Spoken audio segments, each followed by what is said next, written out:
سیاحان خارجی عهدهدار میشوند که برای هر روزی بود و باششان در تاجیکستان $1 پرداخت کنند. همین گونه مبلغ از سیاحان داخلی نیست که طریق راهخط به کشورهای خارجی می روند ستانده می شود.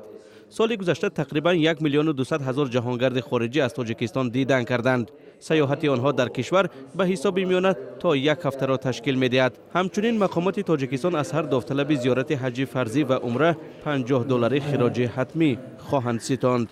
وزیر مالیه تاجیکستان در جلسه پارلمانی گفت مبلغی که از باج به دست می آید برای رشد اینفراستراکچور یعنی بنیاد مهمانخانه ها، تعمیر پیکره های فرهنگی، راه و گلگشت ها و تبلیغ تاجیکستان در وسایط اخبار عمومی خارجی صرف خواهد شد. در این زمینه با در نظر داشت تجربه جهانی مقرر نمودن خراج سیاحی برای دریافت منبع‌های نوی واردات مبلغ به بودجه دولتی و به خصوص برای بنیاد اینفراستراکچور معاصر سیاحی مساعدت می‌نماید. طبق کوتاهای معین شده در سال 2017 و 2018 متناسباً 6,500 و 7,000 نفر شهروندان جمهوری زیارت حج فرضی را انجام دادند.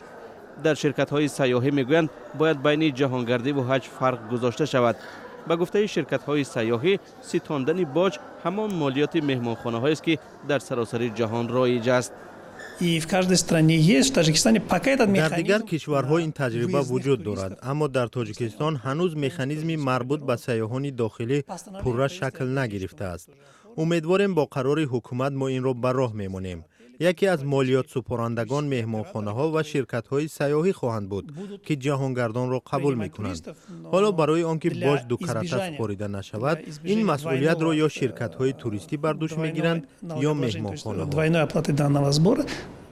ساکنان تاجیکستان نسبت به باج ستانی نظر یکسان ندارند. آنهایی که به خارج کشور برای استراحت نمی روند از طلبات نو استقبال می کنند. بعضی دیگر برعکس مخالفند و میگویند این نوگانی شماره خواهشمندان سفر به تاجیکستان را کم میکند.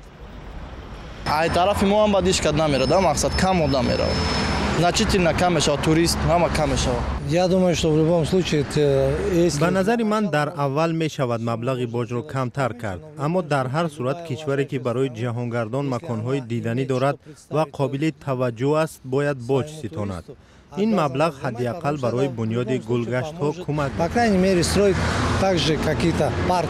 خریدن در کار است اندازه $1 خصوصی نیست به فکرم. هر یک روز 15 روز $15 به فکرم سوم یافتن آمدم به فکرم اوبیتکای نیست در دولت. وقتی در تاجیکستان سال رشد سیاحی اعلان شد، برای شرکت های توریستی بعضی سبکی ها را در مسئله اندازبندی پیش بینی نمودند، ولی حالا برعکس باج را تعیین کردند. من فکر میکنم این اقدام برای رشد سیاحی مانع می شود.